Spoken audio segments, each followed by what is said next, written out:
Welcome back to PSC Tech Byte. Today I want to talk with you about how you can leverage Azure RM to do automated deployment of your solutions.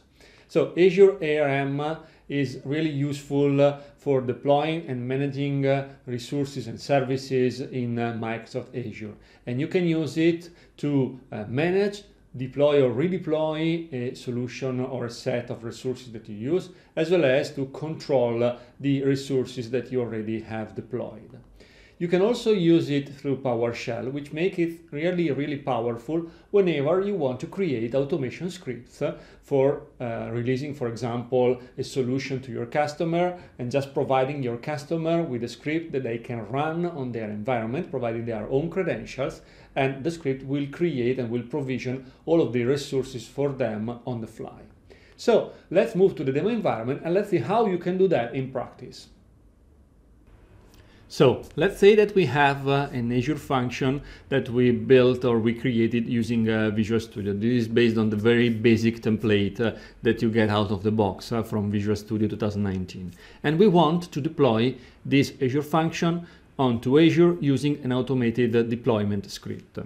So in PowerShell, I created a PowerShell PS1 script file, which is called provision Azure function, and which accepts the target subscription in which I will provision my resources, which is the location of the resources, which is North Europe for me right now, what will be the resource prefix for the resources that will be created, what will be the function app name, and where is the binary file which represents the actual implementation of my Azure function. In fact, whenever you create an Azure function in Visual Studio and you deploy it, you publish it using Visual Studio, under the cover a zip file is created for you and is uploaded onto the target Azure function app. And that's what I'm doing with this PowerShell script. In fact, on my file system, I have a zip file, which is the result of a zip of all of the content of the bin, debug, or release,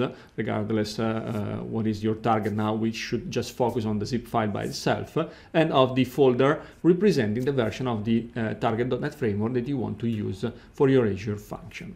So what do I do in this provision Azure function script? First of all, let me execute this script, and then while it will be executed, I will explain you what is happening under the cover. So let me configure the initial variables, and let me execute this script.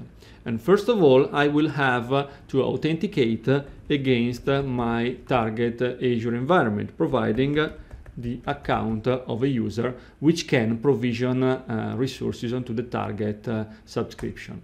I will provide my username and of course my password, and now the script will start the provisioning. In the meantime, what do we do in the script?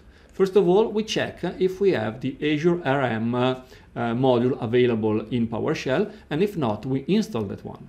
Then we do the login, which is what we just did using the UI, the login UI, and we set the current context targeting the target subscription that we want to use for provisioning all of the resources. Then, first of all, we create a resource group, which will be the one including our Azure function. And if the resource group is already existing, we just use it. Otherwise, we create a new one. And we need to have a location for the new resource group that we will create eventually. Moreover, we create the function app.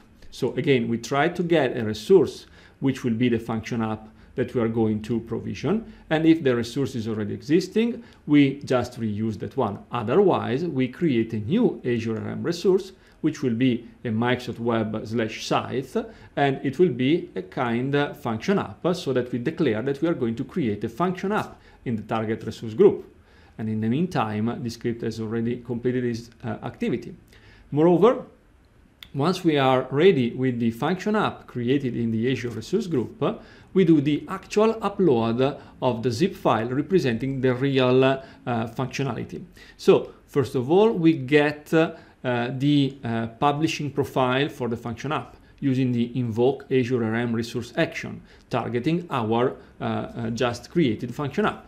We get back the publishing credentials, and we use them to create an authorization header, a basic authorization header that we will include in an HTTP request that we make using the invoke REST method, targeting the URL of the SCM of the Azure website and targeting this API, the zip deploy API of the Azure website STM for our function app. We provide in the body of the method the binary zip file of our function app, and it will be a multi-part form data request from a content type perspective. And once we are done, we can just leverage our function app. In fact, if I go to Azure and if I refresh the list of resource groups, here we have a PSC Stack Byte resource group 01, in which we have our function app. If I click on it, we can see that this function app is made up of a single function, which is the my function we just saw in Visual Studio, and I can test this function simply by running it, and we will see that in a matter of few seconds we will get back a response for our function, which is full deployed.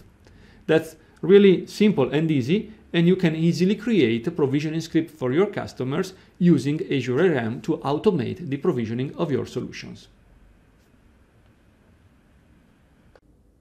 As usual, thank you for watching this video. I hope you found it interesting, and I'm really looking forward to seeing you next week. Thank you.